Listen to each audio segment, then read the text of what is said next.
বং treats কথা দিয়েছিল বিভিন্ন রাজবাড়ি আর জমিদার বাড়ির রেসিপি আপনাদের সাথে শেয়ার করবে।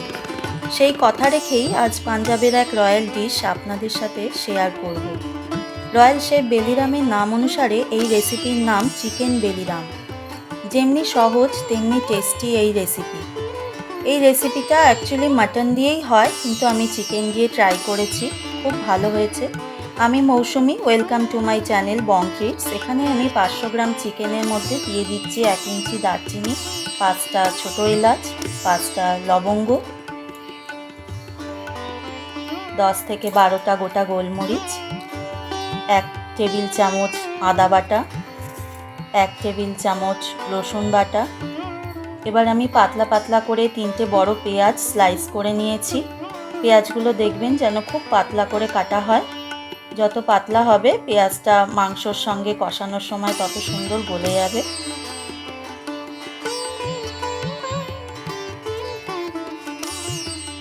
এবার স্বাদ অনুসারে আমি লবণ দিয়ে দেবো। 2 টেবিল চামচ শুকনো লঙ্কা গুঁড়ো,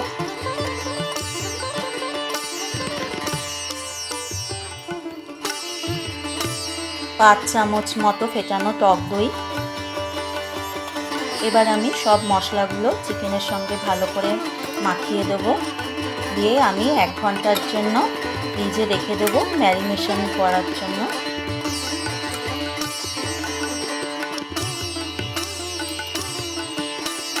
এবার আমি কড়াটা গরম হয়েছে, এতে আমি 1/2 কাপ মতন ঘি দিয়ে দিচ্ছি। পুরো রান্নাটাই রয়্যাল ডিশ বলে এটা আমি ঘি দিয়েই রান্না করছি, আপনারা চাইলে তেল দিতে পারেন। গোটা ধনে দিয়ে দিলাম 2 টেবিল চামচ মতো। এবার আমি ফ্রিজ থেকে বের করে আনা চিকেনটা রুম টেম্পারেচারে এনে তবেই আমি রান্নায় দিচ্ছি, না হলে চিকেনটা ভালো হয় না, শক্ত শক্ত মতন হয়। এবার আমি একটু ঢাকা দিয়ে দিয়ে আমি ভালো করে ভেজে নেব মাংসটা তেলে, যাতে মশলাগুলো ভালো ভাজা হয়। ঢাকা দিয়ে দিয়ে আমাকে রান্নাটা করতে হবে।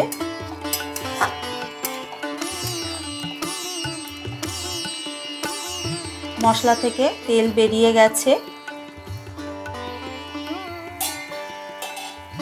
যতক্ষণ না তেল ছাড়ছে ততক্ষণ সুন্দর করে কষাতে হবে, কষানোর উপরই রান্নাটা ভালো হবে। সুন্দর করে কষিয়ে নিয়েছি। এবার আমি সামান্য জল দেব, এতে বেশি জল দেওয়া যাবে না, জলটা গরম দিতে হবে।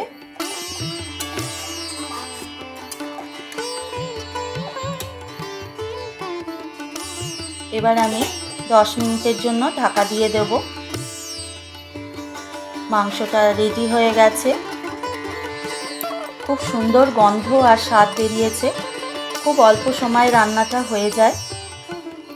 আপনারা দেখলেন কত সহজ এই রেসিপিটা, আর এর স্বাদ অতুলনীয়। তাহলে চটপট এটা বাড়িতে বানিয়ে ফেলুন। চ্যানেল সাবস্ক্রাইব করে পাশের বেল আইকন প্রেস করতে ভুলবেন না যেন। লাইক করবেন, কমেন্ট করে জানাবেন রেসিপিটা আপনাদের কেমন লাগলো।